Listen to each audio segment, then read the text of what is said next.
Dr. Betsy McCoy has been popping up on Fox News a lot lately, talking about how the Affordable Care Act, a.k.a. Obamacare, is going to eviscerate Medicare.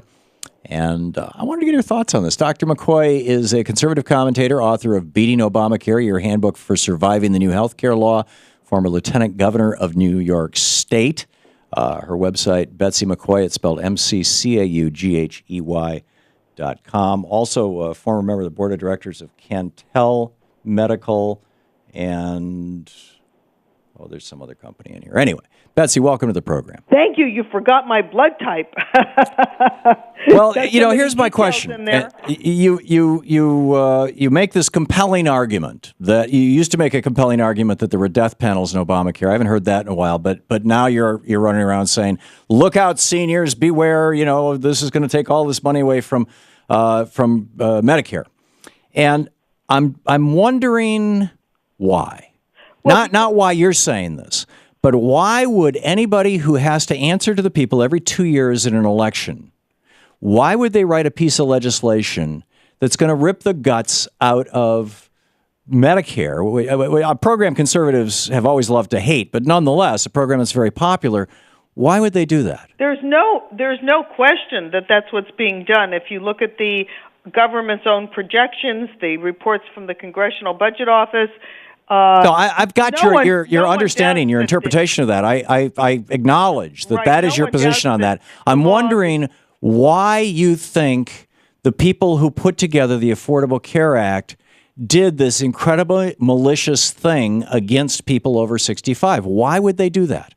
Because they didn't believe that that people would understand why health care, especially for seniors, was deteriorating so rapidly.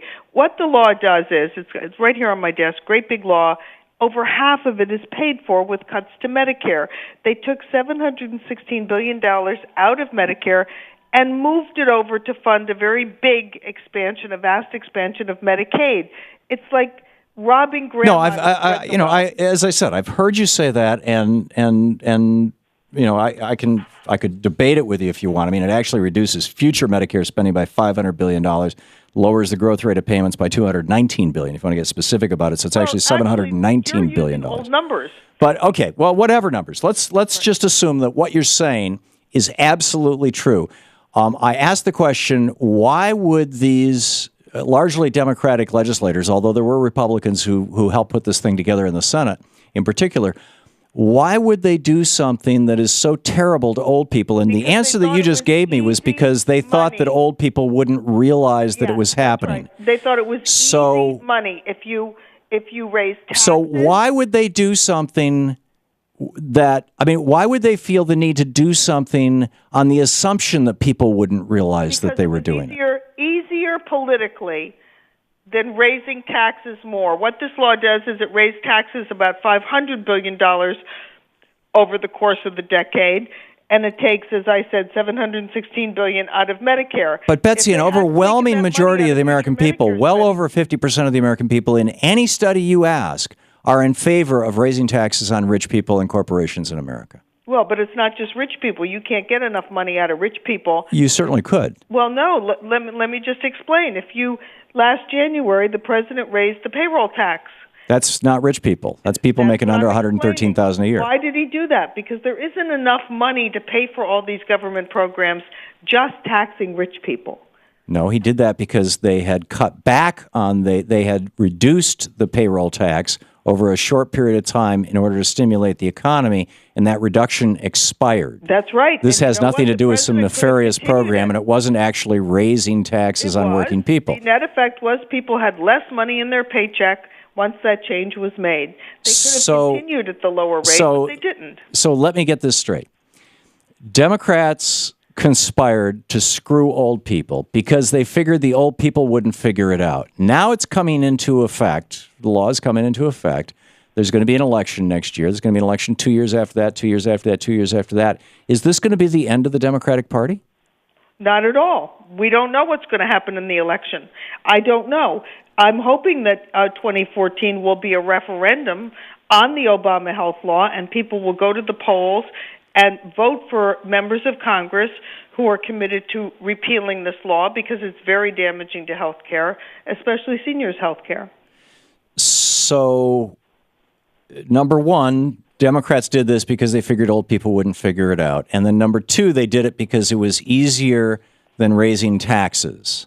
Democrats have always wanted to raise taxes. That's right, but it's tougher to do that. It's tougher to raise taxes. Over what? Republican objections? Slide the money from one group to another. It's tougher to raise taxes over Republican objections, you mean? It's tougher to raise taxes, period. There are always repercussions to raising taxes, but moving money from one program to another. Franklin Roosevelt raised the income tax from 25% to 91%. He got reelected 3 times. That's true. It was a very different environment. Well, yeah, people, our economy had been crashed by a bunch of banksters, and we had levels of inequality that are identical to today. I think what you really ought to look at is what the repercussions of taking this money out of future Medicare spending is. Well, let's assume that they're just as absolutely horrible as you say, and that, terrible things are going to happen, and Granny's going to get pushed off that cliff, and it's not Paul Ryan who's doing it, it's President Obama. There will be no political survival for the Democratic Party if that happens, and I'm still trying to figure out, you're a smart woman, Betsy, why... Well, I can understand, I understand, for example, Billy Towson, we even had him on this program. He shepherded through Medicare Part D during the Bush administration. The Republicans were pushing this. Let's give pharmaceuticals to old people under Medicare. They didn't put it on the budget. We're not going to pay for it. We're just going to add it to the deficit. And we're not going to let Medicare negotiate the price of those pharmaceuticals the way that Walmart does or the way that the Army does. They have to pay full retail. And so this was a $600 billion gift to the pharmaceutical industry. I understand why Billy Towson did that. He went to the Speaker of the House and asked for special permission to leave the House of Representatives 4 months early so he could take a $2 million job as the CEO of Pharma, the lobbying company for the pharmaceutical industry. I get that. That's fairly obvious. There's a quid and there's a pro quo. Quid and a quo.